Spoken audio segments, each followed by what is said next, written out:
आप सभी का स्वागत है। यूके के लिए अभी वीज़ा लगाएं या ना लगाएं, ये क्वेश्चंस आपके तो आ ही रहे हैं। प्लस अगर आपके क्वेश्चंस नहीं भी आते तब भी कुछ इन्फॉर्मेशन थी जो हम चाह रहे थे आप तक पहुंचे। देखिए, आपको याद होगा 2020 में, 21 में, इनफैक्ट 22 में भी हमने यूके के वीज़ा के सिनारियोज़ को लेके इंफॉर्मेशन अपलोड की थी कि किस तरीके से वो एक अच्छा समय है यूके ट्रैवल करने का। अगर आप जाना चाहते हैं यूके तो 20, 21, 22 में तो चलो ठीक है, सारा लॉकडाउन ही रहा था। 21, 22 ले लीजिए आप। 21, 22 किस तरीके से बहुत आइडियल पीरियड थे यूके में ट्रैवल करने के। और उसका रीज़न एक ये भी था कि रिलैक्सेशन थी वीज़ा पॉलिसीज़ में और सक्सेस रेट अच्छा था। तो लोगों ने जो ट्रैवल प्लान अपने बनाए थे वो इम्प्लीमेंट हुए और कैंसिलेशन बहुत ही कम रही। तो ये इन्फॉर्मेशन हमने दी थी कि आप अगर जाना चाहते हैं तो लगाएं, गोल्डन टाइम है। और आप में से बहुत सारे लोगों ने उस इन्फॉर्मेशन को यूज़ किया और यूके ट्रैवल किया। अब आ गया 2023, तो 2023 में वो सिनेरियो नहीं है जो 2021 या 22 में थे।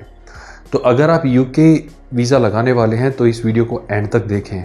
सबसे पहले तो समझे कि लगाना चाहिए कि नहीं, और लगाना चाहिए तो कैसे सिनारियोज़ में, और नहीं लगाना चाहिए तो क्यों, इस वीडियो में आपको बताया जाएगा। थोड़ा सा ही, ज़्यादा लंबी वीडियो नहीं है, आपका ज़्यादा समय नहीं लेगी, लेकिन इसमें आप रिफ्यूज़ल जैसे अपसेटिंग रिजल्ट्स को अवॉइड भी कर सकते हैं।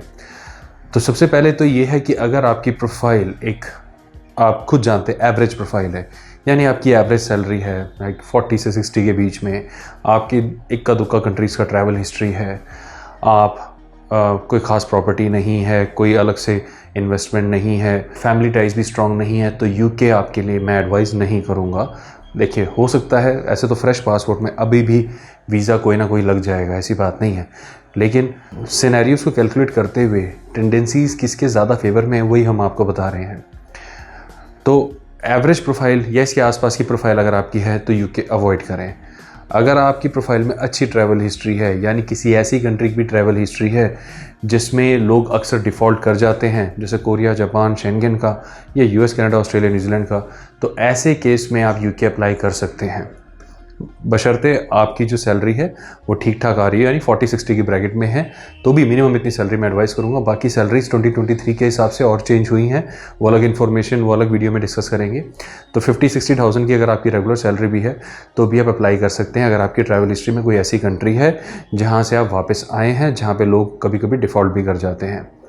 नंबर 3, अगर आपने यूके में, हो सकता है आपके पास पहले से यूके वीज़ा हो, बट अगर आपने यूके में वहाँ पे स्टे ज़्यादा कर लिया, हम यूजुअली अपने क्लाइंट्स को कहते हैं कि आप अवॉइड करें, ज़्यादा स्टे ना लें इन केस अगर आप जा रहे हैं यूके में। ठीक है, उन्होंने 6 महीने का वीज़ा दिया, इसका मतलब ही नहीं आप 6 महीने रुके हैं वहाँ पे। तो जितना आपने वीज़ा फॉर्म पे डिक्लेयर किया है उसके आसपास तक का ही ट्रैवल रखें, ज़्यादा बेटर है। बट अगर आपने ट्रैवल ज़्यादा करा है, एक महीने से ज़्यादा हो गया, 2-3 महीने हो गया, तो ऐसे केस में मैं आपको एडवाइस नहीं करूँगा कि आप यूके अप्लाई करें, स्पेशली 2023 में तो बिल्कुल भी नहीं। As per trends, as per scenarios जो अभी चल रहे हैं, हो सकता है कि later half of this year ये सिनारियोज चेंज हो जाएं, तो जब भी होंगे तो डेफिनेटली हम आपको बताएंगे, but for the time being तो यही है। कैसे लोग हैं जो जा सकते हैं? बिल्कुल इसके अपोजिट वाली प्रोफाइल जा सकते हैं, यानी अगर आपकी ट्रैवल हिस्ट्री अच्छी है, आपकी इनकम अच्छी है तो आप जा सकते हैं। ट्रैवल हिस्ट्री एवरेज है, इनकम अच्छी है, बट आप मैरिड हैं, फैमिली है, तो जा सकते हैं। ट्रैवल हिस्ट्री एवरेज है, इनकम एवरेज है, सिंगल है, मैरिड भी नहीं है, बट एसेट्स अच्छे हैं, प्रॉपर्टी बहुत बढ़िया है, तो भी आप जा सकते हैं। बट कहने का मतलब ये है कि एवरेज प्रोफाइल अगर है आपकी तो बिल्कुल ना लगाएं, एवरेज के आसपास है बिल्कुल भी ना लगाएं। ट्रैवल हिस्ट्री नहीं है या बहुत ही कम और आप सिंगल हैं तो मैं एडवाइस नहीं करूँगा। पूरी फैमिली एक साथ बिल्कुल ना लगाएं। तो ये चीज़ों का आपको ध्यान रखना है अगर आप यूके इस साल ट्रैवल करने वाले हैं तो। अकाउंट में कितना बैलेंस रखें? 7-8 लाख रुपए इज सफिशिएंट। अब वो डिपेंड करता है आपकी आईटीआर से, आपकी इनकम से। अगर ये सारी चीज़ें कोलैब होती हुई इतनी आपका अकाउंट बैलेंस चल रहा है तो सफिशिएंट है। कितने दिन का टूर दिखाना चाहिए? यूजुअली लोग 5 दिन से लेकर 15 दिन तक का यूके टूर दिखाते हैं, depending on the travel itinerary they are planning, depending on number of countries they are going to visit. UK सिर्फ इंग्लैंड नहीं है, यूके में वेल्स भी आता है, स्कॉटलैंड भी आता है, नॉर्दर्न आयरलैंड भी आता है। तो हो सकता है कि आपका जो ट्रिप है वो इंग्लैंड से बाहर का भी हो, तो ऐसा है तो वो लंबा ट्रिप भी हो सकता है। कुछ लोग खाली इंग्लैंड स्कॉटलैंड रखते हैं एक मतलब ऑब्वियस रीजंस की वजह से, तो 7-8 दिन का ऐसे केस में चल जाता है। जो खाली इंग्लैंड को लेकर चल रहे हैं वो 5-6 डेज़ भी सफिशिएंट होते हैं। तो डिपेंड करता है कि आपने क्या ट्रैवल प्लान बनाया है।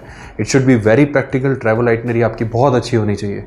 कॉपी पेस्ट ना करें ट्रैवल आइटनरी को, ये ध्यान रखें। इंटरनेट में दुनिया भर की ट्रैवल आइटनरीज़ मिलेंगी, लोग अक्सर उसे कॉपी पेस्ट करके चिपका देते हैं, ये गलती ना करें।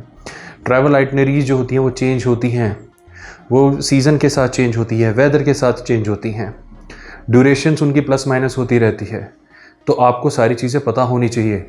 तो आपके जो भी एजेंट है जिनके थ्रू आप अप्लाई कर रहे हैं उनसे भी इस चीज़ की डिस्कशन करें, खुद कर रहे हैं तो भी इन चीज़ का ध्यान रखें।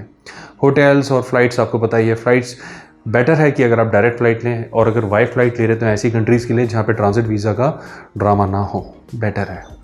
बट फिर भी अगर आपको ट्रांजिट वीज़ा लेना पड़ रहा है, ऐसी कंट्री से आ रही है फ़्लाइट, वैसे तो ऐसी कोई कंट्री है नहीं क्योंकि यूके वीज़ा है तो ट्रांजिट वीज़ा अक्सर सबका माफ़ हो जाता है। बट फिर भी आप किसी ऐसी कंट्री से आ रहे हैं तो ट्रांजिट वीज़ा, यूके वीज़ा मिलने के बाद आपको आसानी से मिल भी जाएगा। अपने होटल्स वो आपकी पर्सनल चॉइस है। कुछ लोग 3 स्टार लेते हैं, 2 स्टार लेते हैं, कुछ हॉस्टल्स भी प्रेफर करते हैं, कुछ B&B में भी जाते हैं, तो कुछ 4-5 स्टार लेते हैं। वो आपके पर्सनल टेस्ट के हिसाब से, उसमें मैं कुछ गाइड नहीं कर सकता। बट जो भी आप होटल ले रहे हैं उसको प्रॉपर छानबीन करके लें, उनके रिव्यूज़ वगैरह पढ़ के अच्छे से लें। तो इस तरीके से आप अपनी फ़ाइल को बनाएं और अपनी प्रोफाइल को, जैसे हमने पहले डिस्कशन किया था वैसे ही है तो लगाएं। और अगर आप चाहते हैं कि एवरेज प्रोफाइल पे कब तक वीज़ा मिलेगा, तो देखिए 21-22 एवरेज प्रोफाइल का ही टाइम था। यकीन माने बहुत लोगों ने ट्रैवल किया है। अभी के लिए वो थोड़ा सा स्ट्रिक्ट हुए हैं। क्यों? अनफॉर्चुनेटली अगेन काफ़ी लोग डिफ़ॉल्ट फिर से कर गए। तो जब तक ये स्ट्रिक्टनेस थोड़ी लीनियंट नहीं होती आने वाले टाइम तक, तब तक थोड़ा सा अवॉइड करें, बाकी कंट्रीज़ को कंसिडर करें। बट अगर आप यूके जाना चाह रहे हैं तो हमारी कैलकुलेशन है कि अगस्त तक आप कम से कम वेट करें। उसके बाद जो भी सिनारियोज चेंज होंगे डेफिनेटली हम आपको इस चैनल के थ्रू बताएंगे। अपना समय देने के लिए धन्यवाद। बाय।